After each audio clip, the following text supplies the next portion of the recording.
So good evening, everyone. And I'm just going to wait for some people to come on and also wait for my special guest this evening, who is Liz from Mini First Aid. So hang on, I can see that she's here. So she's just going to request to join, and then we can get started. So let's get that sorted out. Go live. In. Here she is. Good evening. Good evening. How are you? I'm good, thanks. How are you doing? I'm all right, thank you. Good. I just I have a confession. I've literally had to I looked at the time and I was in the bath. I'm like, oh my goodness, I need to get myself sorted. So yeah, sorry. So I see you've got a furry friend in the background there. Yes, I have, bless her. And she's probably going nuts in a minute as soon as the boys get home. So I apologise for that. That's right. So we were talking, weren't we, earlier? So I was kind of debating whether my two boys were going to be in bed and asleep. One is he's got a dreaded cough and cold. Oh. I know, but we'll get onto that later. But yeah, so you've got three boys. I have. Indeed. Let me just turn you up. That's better. Yes, I have. They're all at football training. So, well, they're all on their way back to football training. So, yeah. so things could get a bit crazy in a little minute. Yeah, they could. Yeah. That's okay. That's how we roll. So, yeah, no, thanks so much for joining me, Liz. And I see that we have some of your other colleagues, Mini First Aids, popping up as well. So, yeah. Everyone who's joining us, and thank you for joining. So, Liz, first of all, if you would like to introduce yourself, who you are, what you do, and yeah, what kind of got you into being Mini First Aid Exeter and Devon. Okay, so obviously, and I run Mini First Aid Exeter and Devon. I've been running my franchise since the beginning of 2016, so just coming up to 6 years now. My background, first aid, was I used to fly for a long-haul airline. And when you work, when you're cabin crew, you get trained in aviation medicine. So for a long time, I've obviously been first aid. And I gave up flying after 13 years, started our family. And obviously I didn't specialise in paediatric first aid then, but you soon realise that things aren't quite what they're cracked up to with little ones, and first aid comes in really, really handy. And just because it's difficult, they can't tell you what's wrong. And I spent not a lot of time, to be fair, but up at A&E, but you know, because they can't tell you ring 111, it's up there. Yeah, and I basically just realised that how important my first aid training was. And I strongly believe that all parents and grandparents, everyone who looks after little ones, need to have some kind of training. And it is often difficult. With the kids have just come in now. I can hear the front door going. Hello. You all right? Out you go. Good boy. Sorry. Absolutely fine. Yeah, so, and I just strongly believe that everyone who looks after little ones needs some kind of training. Especially at the moment, you know, the last 18 months that we've had, people don't want to go up to A&E or mind avoid it. And if they can deal with it, deal with a pharmacist, then that's far more important. Absolutely. And I think as well, you know, what I've always found when I've done postnatal groups and had first aid trainers come is that a lot of parents kind of don't really put it as priority, kind of think to themselves, oh, I did first aid like when I was a teacher or you know, when I was in my job. But actually it's very, very different, isn't it? And also I think as well, talking to parents with little babies, especially whether that's first time mum, second time, third, it's a very scary thought to kind of go there and practice something like CPR especially. And I think perhaps that does put some people off, where they think, I don't want to think about it. So yeah. What are your views and thoughts on that? I find in my classes that parents are all quite happy when you do CPR on the child mannequin. When it comes to the baby mannequin, they are so quiet. They are all 100% concentration. That's obviously the worst case scenario that any parent wants to. But you know, it can happen, and it's one of those things that it would be great to have that knowledge of just what to do. And obviously what we teach CPR. It's really, really important. I hate teaching the CPR bit because it is the parents' worst dread. But all the other things we cover that can happen on a daily basis, you know, minor accidents, and febrile seizures is another one that they don't know about. Unfortunately, it's one of those things. If it actually happens, parents really, really panic because they haven't heard of it. They don't know what it is. And actually, 1 in 20 babies actually have a febrile seizure at some stage. So that is one of the things that we do teach. I think I've got the puppy's moving. She's got the boys in a minute. When I was in my teaching role, I had a little boy who we were aware, his parents were very aware of his seizures, and so, you know, we were educated on that. But when it happened in my class during circle time, actually at one point, hearing about it, seeing it, and then kind of as your panic setting in, knowing what to do is a very different matter. And I think, just being educated on it on all these things is just something that needs to be much higher up the priority list than what it currently is. As a company, we people they get prepared to come and do first aid when they're little ones, eating solid food, and they think about choking. But a lot of the time, people book onto our classes.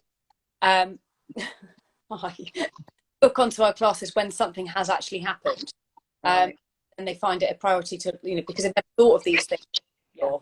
Yeah, absolutely. And I think you make a really good point as well, that, you know, anyone who's looking after the baby, whether that be, you know, obviously childminders and settings have got to have that in place and updated constantly, but grandparents especially, you know, it's amazing how many times I've done this and talked about this with parents, and it just hasn't even entered their minds to, you know, have their parents, grandparents or whoever come along, and you make that very easy as well, don't you? Yes, yeah, definitely. But babysitters as well. I mean, you know, life is getting back. We are starting to go. Is your baby trained? You know, and I think it's really important. Over the years, I've had this, and I always make sure I attend one of my classes before they actually start teaching. And it's not because I'm paranoid or anything like that, but also the older you get, the more likely to have accidents and things like that. Just before the first lockdown, 2 of my children, the Wednesday night, fell down the steps, and we've got a boot box at the bottom of the steps. And typically, bumps and everything else, they were fine. And the following Wednesday, this one did it as well, parkour down the stairs. But head bumps is, you know, a really grey area to do. And it's great to know the latest advice and the latest guidelines with minor things like that. Absolutely. And you're just cutting out a little bit, so there's sometimes when I'm like, what are you saying? So just I have terrible Wi-Fi. I know, we all do down here in Devon. I'm at my parents' place in Plymouth at the moment as well, so I hope everyone can hear me as well. And like you mentioned as well, certainly this past kind of 18 months, 2 years, whatever now, the whole kind of people not wanting to go into hospital, GP surgeries not being that accessible. Certainly a lot of the mums I'm talking to who've had their babies this past year haven't even had health visit checks sometimes. No. And obviously, you know, it's a very difficult situation for all the staff, so no blame on them whatsoever. But again, it's that worrying kind of time of, well, can I call 111? Can I call my doctor? How do I get hold of the doctor? Can I go in? And nothing's really got back to normal yet in that sense at all. Yeah. One thing that I do find difficult to see is there seems to be a lot of parents who ask Facebook groups, what do you think this is with my child? And they have pictures of rash, that, and they wait for these strangers to give them medical advice. And I find that quite fascinating. Yeah. I'm not medically trained. I'm just first aid. Oh, hang on. Lost you a minute. I'll just wait and see if Liz comes back. She's just there we go. Sorry, we lost you there. Sorry. I don't know what you heard there, but I'm just saying Facebook groups aren't doctors. No. Need to ring 111. That's what they're there. Always prioritize children as well. Yeah, absolutely. Yeah. So I'm going to come on to, because I have had some experiences with both of mine for various different things of needing to call 111, not going into the hospital when my instincts were telling me to, not wanting to be that paranoid first-time mum, and actually, you know, kind of left things a little bit late. So I want to come on to that, because that's something that with the postnatal pod and having you as a specialist doing our session, obviously, you know, we want the mums to come on and do one of your full courses, and you know, there's so much that you do cover that actually we didn't feel it would do it justice by rushing through that during the session. So instead, we talk a lot more about things that are on the parents' minds at the time. Some of them might have situations that they've been through, or worries, especially kind of, again, now slowly starting to unfortunately come out of the summer, going into autumn, winter, and all that's going to. Sorry, I'm just rid of this puppy. That's fine. 2 secs. No worries. I'll just talk a little bit actually about my situation, like I said, with my firstborn. So with my firstborn, he was about, I think, about 9 or 10 months, and he had, it was about October time, I think, had a really bad tummy bug. You know, was violently sick, and at the time he was only having, he must have been younger, because he wasn't eating much anyway, so milk was still, and I mean, he was on formula at that point, milk was still a big part of his diet, and of course, actually, that was probably one of the worst things we could have given him at the time. I've since now always ensure I've got Diarrhea in the cupboard, an absolute staple, because as well, a lot of the times you can't get hold of that during autumn and winter. And anyway, so we did take him actually to the, I can't remember why we took him to Children's A&E. I think maybe he was getting quite floppy on us. Took him in. And they were so good. They were so quick in Children's A&E, you know, and it's not as daunting a place as the main A&E, I have to say, either. Anyway, you know, they did a little bit, kind of gave us the dialyte, made sure we got it in him, did all his vitals and everything. Anyway, a couple of days later, he was getting worse. And I didn't want to be that mum who kind of took him back in. Even though my instincts, and I wish I'd have listened to my instincts, instincts were like, should have just said, just take him in. What's the worst that can happen taking him in? And actually the nurses did say, do you know what? We'd much rather you'd have brought him in and let us do that than feel like a paranoid mum. So that was lovely that they were so reassuring, and I always share that. And by this point, he was clinically dehydrated, so much so they couldn't even get a cannula, a drip in him. They had to put the nosing in. We had to be overnight with him. And it was a really scary thing, and something that seemed so kind of minor, a sickness bug, was actually, you know, again, we didn't have a clue. They get so dehydrated from. I remember my middle son had norovirus about 2 years ago now, but with literally, he's asleep, but literally 4 hours, I could get my hands around his. He was lost that much weight. Yeah. And again, this is one of the things we cover in the shock. Yeah. And I think parents don't realise sometimes actually children could go into shock, severe vomiting, just giving them that awareness. But you're right, you know, you should always always. Yeah. And I think when we're in the course, the postnatal pod, just hearing that sometimes actually can then kind of, when something's happening, you can think, actually, I remember in that session this, or I remember in that session that, a story that maybe another mum's got, or something like myself, where you just think, oh my gosh, actually. Oh no, have I? I don't know. You're back. Oh. This isn't going to be very successful, is it? Oh dear. Me down here in Plymouth, you in Torquay. What's going on? But yeah, no, I was just saying that, you know, it's I think, again, like with all the sessions on this postnatal course, just building that confidence, building that awareness, and helping the mums feel empowered that, you know, these are normal things, and actually medical staff, doctors, nurses would actually, especially with a little young baby or child, would much rather us go and get checked out and let them be the experts into making the diagnosis. They would much rather see a paranoid parent with a child than a really sick.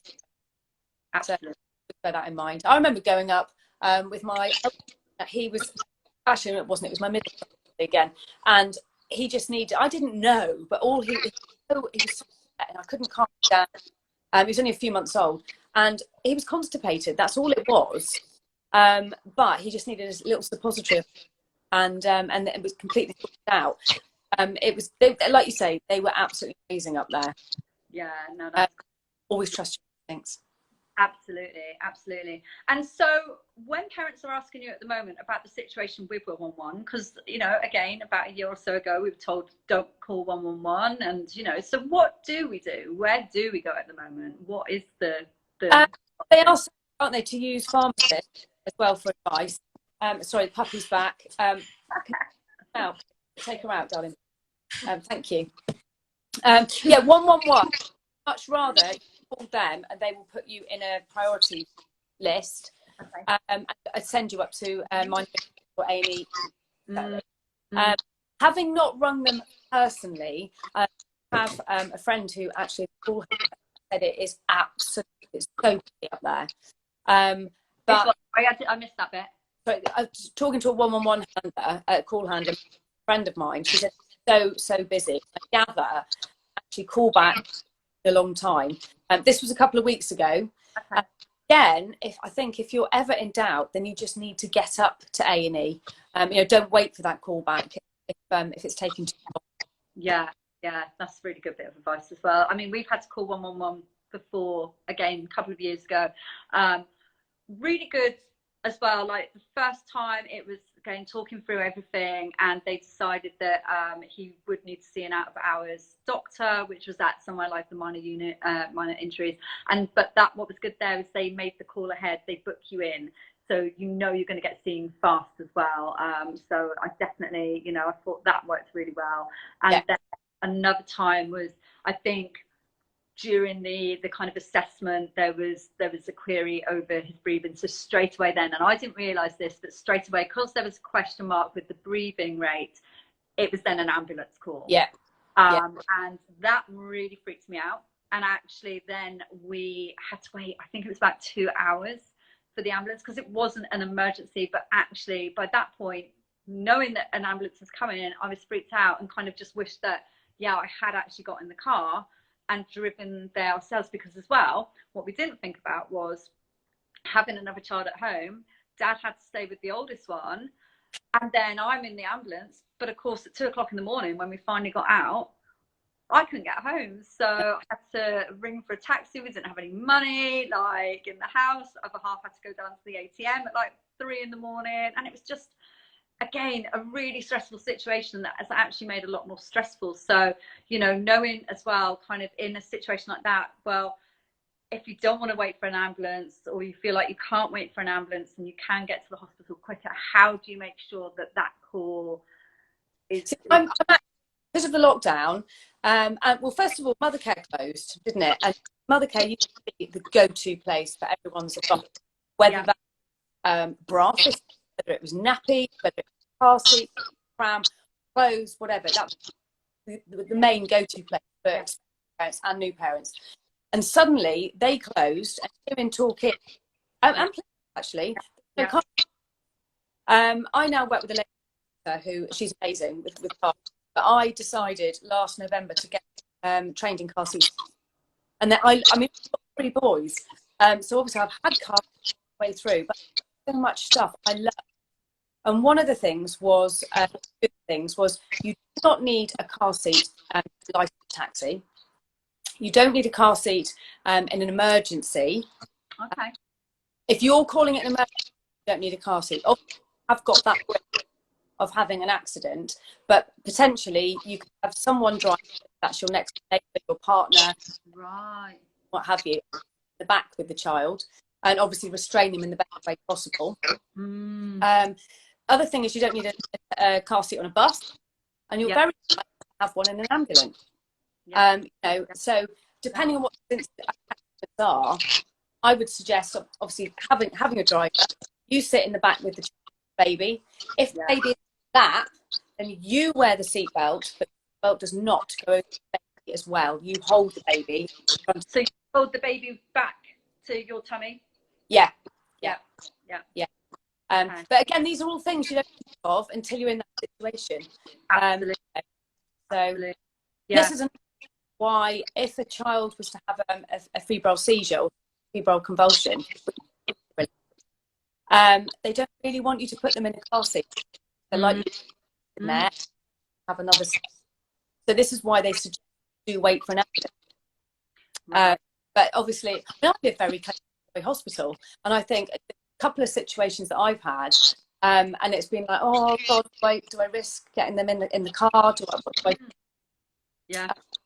But yeah, this is we just people's heads about our classes about the what if. Yeah. Absolutely. Absolutely. And I'm happy to give car seats to everyone that comes on our classes as well. I'm always happy. That's so good. And I know that you're everywhere around kind of this area, Torquay, Devon. I think Sophie's on here from the Newton Abbot Motherhood. Oh gosh, it's gone from my brain. Mothership. Yes, Sophie Thompson. Yeah. And so loads and loads of classes. Also, we talk about in the session how the mums can access the courses, whether it's online, face to face, and also how other members of their family or friends can join with them. So that's all really good information as well. And just talking a little bit about your session in the Postnatal Pod. So that is the course that's starting in September in Exeter. We've had lots of mums register their interest now, although we are going to have to limit bookings because obviously we do still want to be mindful, especially going into the autumn, of just keeping everyone's safety and well-being at the top of our list. So like I mentioned, we don't want to go into the full kind of first aid course because you'll tell them more about what you cover and how they can access that. But I think, like I said, it's really nice for mums to be able to kind of have a conversation themselves. What are their worries? Talking a little bit about things like the common autumn winter bugs. Yeah. The gastroenteritis or norovirus, like we've talked about. My little one at the moment, he's got an awful cough. So I'm kind of like being out and about at the moment. I'm like, stop. Made an early appearance as well this year. Yeah. So talking about all those kind of things again. When is a cough not a normal cough? When do we need to start worrying? Talking about maybe things like, just trying to think what else is croup, another really common one going into this time of year as well. What should the babies be wearing at night? What is the kind of safe practice with some of those things can often be a lot of the mums concerns. Just trying to think what else really. A lot of people are concerned about baby's temperature when it comes to, obviously we had a heat wave a few weeks ago, and I gather we're expecting another one in the next couple of weeks. Oh, I hope so. I'm sure all the pregnant and mums with new babies are thinking otherwise. I do apologise, but I'm like, give us some sun. It was hot though before, wasn't it? I have to say, it was uncomfortable. But we do worry about little ones and nursery temperature. We're always told that nursery temperature should be between 18 and 20 degrees. Well, it's not. Sometimes it can be like 28 degrees. In that scenario, you just need to make sure baby is cool by touching the chest, touching down the back, and making sure they're not clamming. Babies, when it's that hot, sleeping in a nappy, it's bad for us parents because we're up checking all night, they're warm and cool enough. But just remember, babies are much better off being cool than hot. That back in the day, the ones, to wrap them up warm, make sure they're really warm, and in a warm place next. We don't do that. We don't do that. For the better.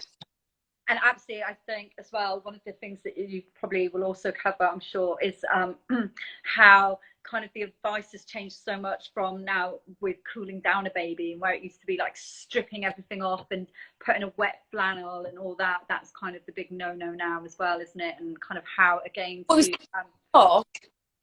still strip them off, but yeah, you're right. You don't want to cool them down with a flannel or anything like that, because you can cool them down too quickly and they'll shiver to warm themselves again, and potentially they could bring on convulsion or a seizure. Right, yeah. And obviously, if it's in a medical setting or hospital or something like that, they know exactly what they're doing. They can do all that because they're the professionals. But for us as well at home, it's about knowing what we should be doing. Yeah. Again, we should be kind of taking it to the next step, the next level. Also, I think another really good one to talk about while still on temperatures during the session is those kind of those 3 temperatures and the gauges. You know, what is a kind of high temperature, what's normal kind of temperature, and what's too low.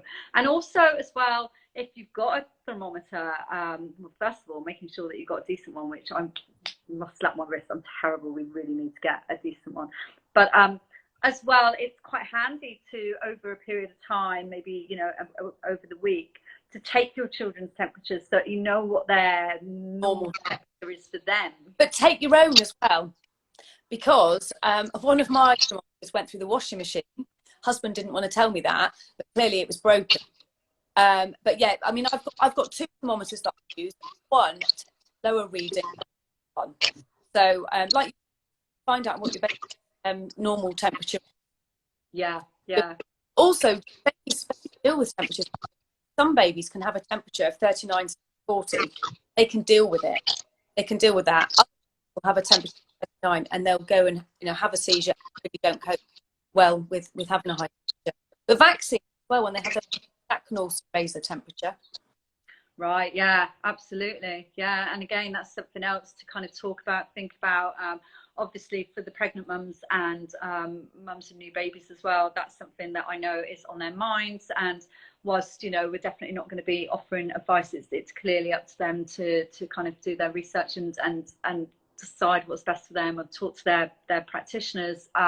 But you know, that is another one that, and especially as well coming into, like, there's all these concerns now, isn't there, about going into the flu season this year. And I'm sure with the schools starting again and everything maybe being hopefully more open on the one hand, these coughs and colds are going to be all over the place, I'm sure. Cough, is a cold, is it COVID, is it not? That's the thing, isn't it? You know, we're all testing time at the minute. You know, I know lots of people that have got. One thing I will just say is, when you're Googling symptoms, make sure you check on the NHS website, rather than if you get on some of these sites, you know, your symptoms will mean something completely different, and that's when we start. If you just stick to the NHS guidelines, I would strongly suggest that. That's a really good point to make as well, because I think, especially again, I can kind of remember back as a first-time mum and struggling in the night with feeding, and, you know, Googling all sorts, going down an absolute rabbit hole, and Dr. Med or MedWeb or something, and all these American sites probably. So that is that's a good tip actually as well. Really good. Yeah, because and you mentioned America, but a lot of the things are different to what we do. Yeah. I ran a class yesterday for the Syrian community in Exeter, and there was actually a nurse on the class, and she was saying very different some of the our first guys are to what they would do. But again, sorry, you cut out again. Then I couldn't hear that last minute. About a nurse that was on your course. Yeah, a Syrian lady yesterday was saying that the advice was very different to what we give. Right, yeah, that's true. I can imagine. And also, again, for going back to kind of grandparents, I would imagine that some of those quite possibly have not done a course in years and years, and how much not only has information and advice changed or been updated, but also how, again, it's very different doing a course on infant first aid. Very different. you know, and actually for parents to really kind of understand that as well, because again, that's something that's not made clear necessarily, that, you know, infant first aid is a whole itself. Yeah, very different. Talking about differing guidelines, I had a grandma back about 6 months ago in class, and she told me that her first ever first aid class that she attended, she was told, and this is something you mustn't do, obviously, she was told that if someone had a seizure, you were to get a safety pin and pin their tongue to their No. and she said that was back in the 70s. So obviously we do not do that. Don't ever think we do. But yeah, changed. And I do find as well, classes, grandparents who attend, they feel a little bit more scared about looking after the grandchildren. They did their own children. I think they love them so much once removed, and they don't want to do anything wrong, want to right like the parents do. Yeah. Absolutely. And I guess as well, we hear from a lot of our parents that, you know, they thought, oh, I'll wait now until baby's close to weaning, you know, and then I'll do a course once they're near a weaning. And of course, absolutely, there's amazing information and going through the whole choke, you know, guidance and demonstration, and them actually doing it themselves on the mannequins is fabulous. But, you know, definitely it kind of needs to be before that, and then again, you know, have that refresher or do one of your babies can choke before they start. Yeah, definitely. I had a lady on a class, it doesn't mind me mentioning, she had a 9-week-old baby, and the elder, who was about 18 months, shared his the first time with the new baby, choked on a Smartie. So, you know, he was fine. He was absolutely fine. But as she said, completely panicked, didn't know what to do. Absolutely, that's it. And as well, I think sometimes as well, our fear can be, oh, well, even if I've done a course, I won't know what to do, or like panic and fear will set in. And yes, it might well do, but at least then you've got like the book to kind of quickly go to, or you know, you're more aware of kind of shouting to your other half first, or opening all the doors and windows and kind of shouting, or all these kind of different things that you go over on what you can do, or what is the priority first. Is the priority making the phone call first to 999, or is it, you know, getting baby upstairs, or, you know, all those kind of things that I know that you cover, that again, people might kind of in that panic think, oh gosh, and then suddenly think, no, I remember Liz telling me. Yeah. So no, it's amazing. Well, I don't want to keep you too long, because I know you've got your 3 boys back from football, and you know, neither of our connections are very good by all accounts. Sorry, really bad. It's fine. It's fine, don't worry. But yeah, so again, you know, just a fabulous addition to the Postnatal Pod. We're so lucky to have you. I know that you're very, very busy and very popular. And if mums, I keep saying mums, again, slap to wrist. I must stop saying that. If anyone is interested in finding out more about who you are, what you do, your courses, availability, you know, whether it's get all your girlfriends over now that we're allowed. Classes, so they're really good. We do lots of classes for natal groups, people who've met on antenatal groups, or just the family, get the family together. We can come and run classes in the comfort of your home, and they're nice. They're popular classes we run. Now and are you still doing online as well now? Sorry? And do you still offer your online classes now? I don't, because the connection's not very good, and I've got distractions in the house. But we course, I personally don't run classes, but the company does, and if you wanted to get one of the other franchisees to run it. Okay, fantastic, brilliant. Well, thank you so much for joining, and for anyone, like I said, if anyone's wanting further info, I'm going to tag you when the recording comes up, so that they can go straight to your page with all your information, the website. If anyone is interested in joining the Postnatal Pod, so that's the course that's going to be running Exeter or somewhere locally within that vicinity, mid-September onwards, we're hoping to start. What else do I need to say about that? At the moment, because it's launching, it's a special price. It's half price, which is amazing. So hence why we've got a lot of inquiries, but places are limited. But yeah, to have Liz's knowledge and all the other specialists, I mean, you know, that is so valuable. And, you know, it's just such a great way to kind of start that journey with your new baby. Something for mum as well. That's the thing, you know, like there's so many things that you kind of think, oh, I'm going to go to this or go to that, but actually the postnatal pod's for mum to meet other, you know, birth partners. Sorry, not birth partners, mums. Really, I do keep saying mums, but it is mums that come along to this. So you do meet friends for life though as well, don't you? Absolutely, yeah. Absolutely, yeah. I mean, I've been running these since not locally in Devon, back in Hertfordshire. I was running them since 2014, and yeah, there's so many friends for life. You know, and it is lovely that they build those friendships over the 6 weeks when they've been sharing things together. And sometimes as well, you know, one or two might not feel confident about kind of talking at first or sharing, but as that time goes on, they've kind of been in the group, they've then gone off for their coffee and socials or met at other times in the week. It's just lovely to see that kind of grow and build and then just become so much more, you know, kind of content in their journey of where they're at. And, you know, whether they're, like I said, first time mum or fourth time mum, it's never... Talk about the most weird things as well, don't you?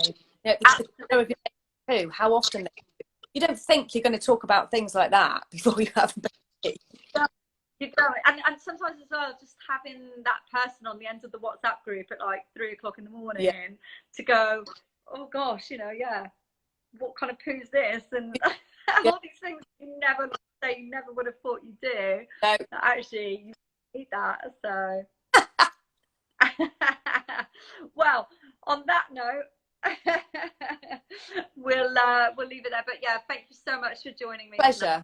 Lovely to see you. Yeah, lovely to see you too. Take care. Take care. Talk soon. Bye. Yeah. Cheers. Bye.